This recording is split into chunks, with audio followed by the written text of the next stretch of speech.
Hey y'all, so today I wanted to hold on, god damn it, it's already fucking up. Okay. I wanted to take a moment to kind of chill out, unwind a moment. So if y'all follow me on YouTube, then y'all would know, or some of y'all would know, that I've been kind of going through like an emotional state with, you know, my family and myself, and I swear I am so tired. Right now I'm at the bus stop waiting for the kids to leave at the bus stop. But anywho, okay, so let me kind of rewind a little bit. I was in Oklahoma with my parents for about 2 weeks in regards to my great aunt. She was in hospice, and she died peacefully, and you know, we buried her. Everything, you know, and everything was perfect. It was a great ceremony, you know, that they did everything perfect for her. Just to let some of y'all know, my great aunt, she was the one that took care of me and my siblings back in '97. Yep, it was '97 because I was in the 7th grade, and they lived across the street from us, and they had, and my uncle, my great uncle, was the one that seen it all happen. Pretty much what happened was my biological mother, she pretty much abandoned us. She left us, and me and my sister, you know, we were just crying on the porch, you know, telling her to come back. My tío went back inside the house, told my great aunt, you know, what happened. She was like, bring the kids over here, they don't need to be by themselves. So she's the one that took care of us when my dad was working, and you know, she taught us, you know, how to clean, especially clean. You know, she would always show me like how she cooks and this and that. She always told us about money. You know, you always got to save your money because you never know what's going to happen, you know. Like, she showed us responsibility. So anywho, and then like every summer I would go over there to Oklahoma to have, you know, to spend my summer there, or winter break or whatever. And I always helped her with yard sales, stuff like that. Okay, so that's a picture of my great aunt. Oh, the bus just left. That's all right. And so yeah, she was a very big impact in my life, and I am extremely grateful to have her. And now she's in a better place. So that was one stress that I had. The next stress that I had was my brother. My brother, he is the oldest of all of us. I'm the middle, and then of course my sister's the youngest. He does have schizophrenia, bipolar. He does live with me. He cannot live by himself, and so, you know, me and my husband, we take care of him, make sure that he goes to his doctor's appointments, take his meds, stuff like that. And then of course, you know, make sure he eats, and personal hygiene. Well, every day I always ask him, did you take your medicine? Did you take your medicine? He always says yes. I could only take his word. And I guess this is where I kind of messed up at, because come to find out, yesterday I just found out that he was not taking any of his medicines.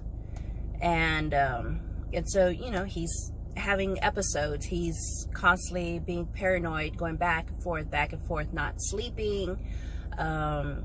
He'll probably sleep maybe 3, maybe 4 hours.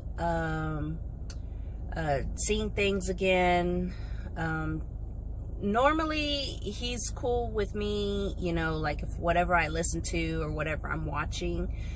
But when he gets into his moods, he'll be like, oh, that's the devil. Oh, you need to pray more. You need to go to this church, you know, stuff like that. And I'll tell him, you can't tell people to go to certain church. That's their choice, you know. And you know, and then of course he's like, oh, I'm sorry, I understand. So, but so when I came back home in Austin last week Thursday, I came back. Friday morning, I took him to the doctor so he can get his shot. Well, the front office, the administrative lady chick, she was extremely rude to me, and she was pretty much saying, oh, he's not in the system anymore. Y'all missed his appointment. And I was like, I never got a phone call for his appointment, and I've been out of state, and he's not going to tell me when's his next appointment. And then she was like, well, that's his responsibility. I was like, he can't have any responsibility. He is incapable of remembering or telling, I mean, or you know, yeah, remembering anything. Like, normally the caseworker will call me, and then I'll take him, you know, and I never got a phone call from a caseworker or anything. So yeah, she was trying to put the blame on my brother, and I was like, no, y'all dropped the ball. Y'all let him slip through the cracks, and she just was not having, like, I guess she was having a bad day. Well, the other lady, she came in and she was like, oh, I'm sorry, Miss Canales. You know, I'm sorry that this happened, but if you go to this other, our other clinic on Airport, then, you know, they should be able to help you out. And I was like, all right. Tuesday morning, we went over there. And let me mind y'all that when we go over to these places, we go over there like at 7 o'clock, 7:30, 8 o'clock time frames. On Monday, when I talked to the rude lady, it was already 12 o'clock. It's time for their lunch. So 7, 8, 9, 10, 11, 12, that's 5 hours that we waited over there. And then her to say, oh, no, we can't. There's nothing we can do. He's not in the system. That's one. Monday, that was Monday. Tuesday, when we went to Airport, same thing. I got there at 8:30. Yeah, 8:30, 8, 9, 10, 11. We waited for 3 hours for them to tell me that my brother is not emergency enough for them to help me, because that's in an emergency, psychiatric emergency service, PES. And so I was like, okay, well, where do we go? Because he needs this shot. He hasn't been on his meds for a very long time, and he's already having episodes. And she was like, oh, you could take him to the 2nd Street location. Okay. So that was Tuesday. Wednesday. No. Scratch that. We went over there on Tuesday, because it was only 11. So I was like, well, let's go over there real quick. At least get the paperwork filled out. Yeah. And so we went over there to 2nd Street, and filled out the paperwork, all that stuff. And luckily for them, we were able to see finance and make sure that he was approved with his insurance, which I know he was, so, or I know he would be. And so that was like around 12 o'clock, and then that's when the lady was like, oh, the counselors, they're going to be on their lunch break. So, you know, this and this and this and this person, because it's like first come, first serve, y'all come back at 1. And then all the other people that was behind them, which of course we were behind them, we were one of the people that was behind them. She said, you know, y'all may wait all day and may not be seen. So if you want, y'all could come in tomorrow morning, and it's first come, first serve. I was like, all right, cool. So I told my brother, I was like, hey, we'll come back tomorrow and try this again. He was like, okay.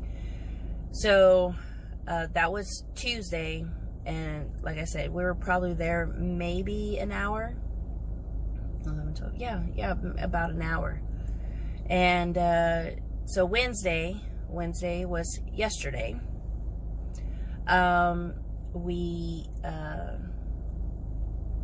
was it? We went over there at the clinic on Caesar 2nd Street, and we waited. And my brother started becoming antsy. He started like saying, you know what, this isn't the right place. You know, he's like having episodes there. Oh, I thought I saw something. Oh, I think we need to pray. You know, stuff like that. And I told Marky, it's okay. You're okay. We're in a safe environment. It's okay. And he's just shaking and like just literally freaking out, like having like an anxiety attack or something. So we were there 7:30, 7, 8, 9, 10, 11. We were there for 4 hours. My brother's freaking out in front of them. Nothing. So I go to the front, and I told them, hey, my brother's starting to freak out. My dad's telling me, you know, why don't we just call the ambulance, take him to Austin Lakes? And then they were like, oh, well, if he goes in the ambulance, they may just take him to a regular hospital, and then they'll just let him go over there. And I was like, but he needs psychiatric help. I was like, he doesn't need a regular hospital. He needs to go to the psychiatric hospital. And then that's when she was like, oh, well, you can go over there to the PES on airport. And I was like, why in the fuck am I gonna, I didn't say this. I was like thinking, why in the fuck am I gonna go over there when they just to the psychiatric hospital? And then that's when she was like, oh, well, you can go over there to the PES on airport. And I was like, why in the fuck am I gonna, I didn't say this. I was like thinking, why in the fuck am I gonna go over there when they just fucking told me to come over here? But I didn't say that. I was calm. I took my meds, and I was like, okay. And I told her, and I asked her, I was like, what do I do? What do I say when I go over there so they won't turn me down or turn me away? And she was like, oh, just tell them that he needs his medications right now because he is starting to have an episode, and, you know, just let her know what's going on. And I was like, okay. So they gave me the card. I called, and you know, I had it on speaker while I was driving, you know, in the neighborhoods and stuff. And by the time that they picked up, I was like pretty much like maybe half a mile away. Like, that's how long it took them to pick up. It took like almost 15 minutes to pick up. And so I told them what was going on. She was like, yeah, go ahead and bring them in, and I'll put a note in the system saying that this is what's going on. I was like, okay. So we go over there, and it's maybe 11:30 or something. My brother's already complaining about, you know, that he's hungry, and which I can understand because I didn't stop to eat breakfast. We just went straight over there, you know, 7:30. We just went straight over there. So we go over there, and I told the guy, you know, my brother, he needs help now. This is emergency. He needs help, and if y'all can't help him, then I need to know if Austin Lakes has beds available. And And he was like, well, let me get my supervisor. And I want to say that that supervisor is the same one that told me, that turned me away, saying that they can't see him because he wasn't emergency enough. It was an emergency situation. But she denied it. She was like, no, it was probably somebody else. And I'm not like trying to be like, I guess you would know, see, because I'm not racist, but I shit you not, I think she was the same blonde chick, but she's saying that it wasn't her. So I was like, okay, well, you know. And I asked the other guy, I was like, is there another blonde chick here? And he was like, sometimes there's another one that substitutes here. And I was like, okay, but I'm just saying, I think it was her that turned us away on Tuesday or Monday or whatever. I can't even remember anymore. But anywho, so we talked to the counselor, talked to the nurse, talked to the doctor, the nurse practitioner, and then finally they're like, well, we can give him the shot, but I don't think it'll be effective enough since he hasn't been taking his medicines. And I was like, okay, well, what do you think we should do? And I already know what the answer is. Take him to Austin Lakes, let them observe him, and that's it. You know, I mean, we've been through this before. And and eventually she was like, well, we can give him these medicines and blah, blah, blah. And I was like, well, I can't watch him. I can't watch him because I have my other 4 kids. And let me just kind of break it down a little bit in case of those that don't know. I have an 18-month-old. I have an 8-year-old that does have ADD, ADHD, and we do make sure that he does take his medicines. My husband watches him.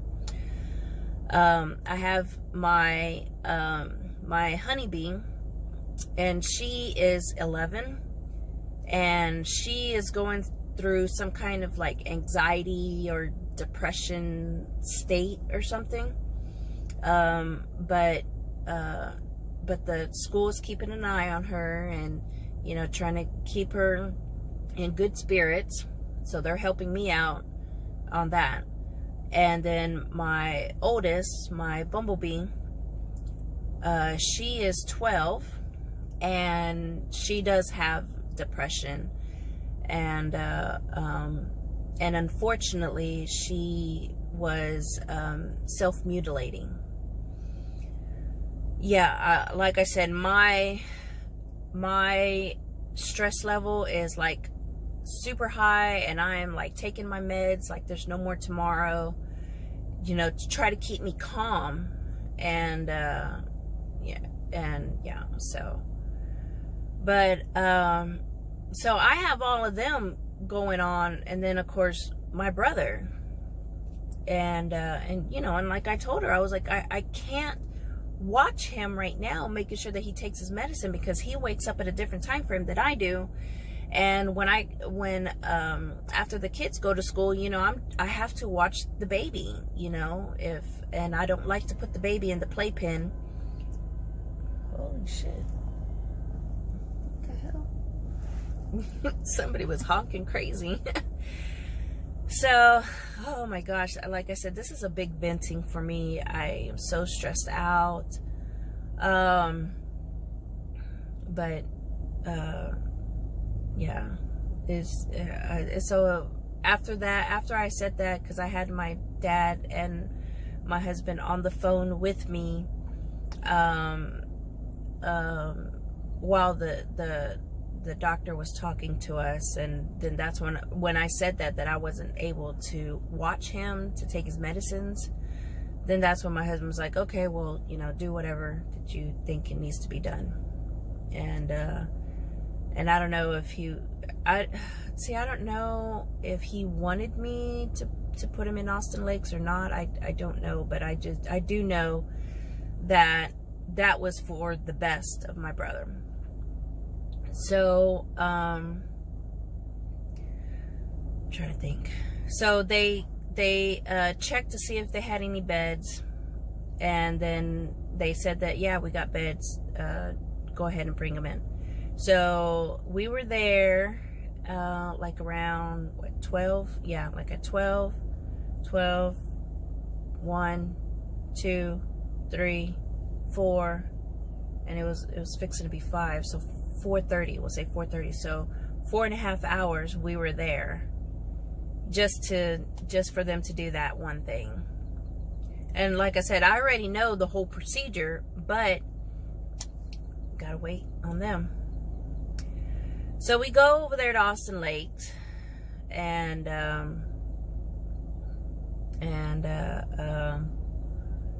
get him situated. And by the time that I go there, like the lady that's there, Angelina, like, she is so awesome. She was like, what's his date of birth? What's his name? Or what's his last name? And I told her, and she was like, okay, don't worry about it. I already called, I'm calling the nurses to let them know that he's in. And then, like, within maybe 15 minutes, 20 minutes tops, he was already going to the back. He was already getting situated. They already fed him. And she was like, girl, don't even worry about it. We're already feeding him. He's eating. He's doing good. And I was like, oh my gosh, that's like a huge stress. That was like a big old boulder that was like lifted off of me. And I was like, okay, thank you. And so, you know, I waited for whatever information that they needed from us, that Marky may not know. And then she was like, don't worry about it. We got it taken care of. You know, here's his code. Here's this. Here's that. Here's what he needs. And then that's it. And I was like, all right, cool. Thank you so much. And then she was like, do you want to go see your brother before you leave? You know, tell him bye. And I was like, yeah, if I can. And she was like super nice. And so I went to the back and you know, gave my brother a hug, told him everything's gonna be okay, we're doing the right thing. And you know, and he was like, okay. So I took him, gave him a hug. I think I already just said that. Then she let me out, went downstairs, went to my car, drove, and by this time it was like already, I don't know, I think it was like 5 or 6 or something, because, you know, like I said, I had to wait for like the codes and you know, all the paperwork process to go in. And you know, bought pizza for the kids because I wasn't cooking, and that was it. Went home, and I was just like I wanted, and I even told my husband, I was like, I want to cry, but I can't cry, you know, because all the all the meds is like literally making me feel numb. So I have no emotions to cry. So, but my husband was like, it's okay, you're okay, he's okay, you know, everything's gonna be okay, they're gonna get him back on track. And I was like, okay. So yeah, that has been my week since I've been back. But like I said, with this system, like, I don't even know if this is a state system. With the state system, I mean, it is horrible. I mean, I don't know if anybody else goes through, oh, of course people goes through it, but I mean, you know, my brother's disabled. Of course I'm disabled, but I mean, I have to be the strong one to take care of him, you know, more, like he's more incapable than I am. I just think that this system is just horrible. You know, all of this sit and wait, get turned away because we're not emergency enough, or get turned away because there's only one counselor that can talk to maybe 10 people a day. It's just crazy. Like, I wish there was more in in our state system, our psychiatric state system. So, but anyway, so that's my story. That's what's been going on. Like I said, I have to vent. I have to say something. Like, I'm literally having chest pains. Like, oh my God. Just thinking about it. I'm so tired about it. But like I said, this is what I was going through. I guess let me know down below, you know, if y'all have gone through this, or if y'all have heard anybody go through the same thing. I mean, I don't know. It's just mind-blowing for me that we have to wait so long, you know, for this system to go through. I mean, I just don't understand. Like, I thought we pay our taxes for stuff like this to be fixed. I don't know. I don't know. But anywho, all right. So I hope y'all like. Don't forget to like, subscribe, all that other good stuff, what all the other YouTubers says. And I will see y'all in the next. Oh yeah, I forgot one little thing. When I first went to the office over there on 2nd Street, they had told me that to go back to where I started from, go to Terry Road, where I first initially started at. And then that's when I told her, hey, wait a minute, you're giving me this whole runaround. I've already started over there. I went to PES sent me over here. I am not going anywhere else. So that was another thing, where she eventually sent me to the other building to get him back on intake, because he needed to go through intake all over again. So yeah.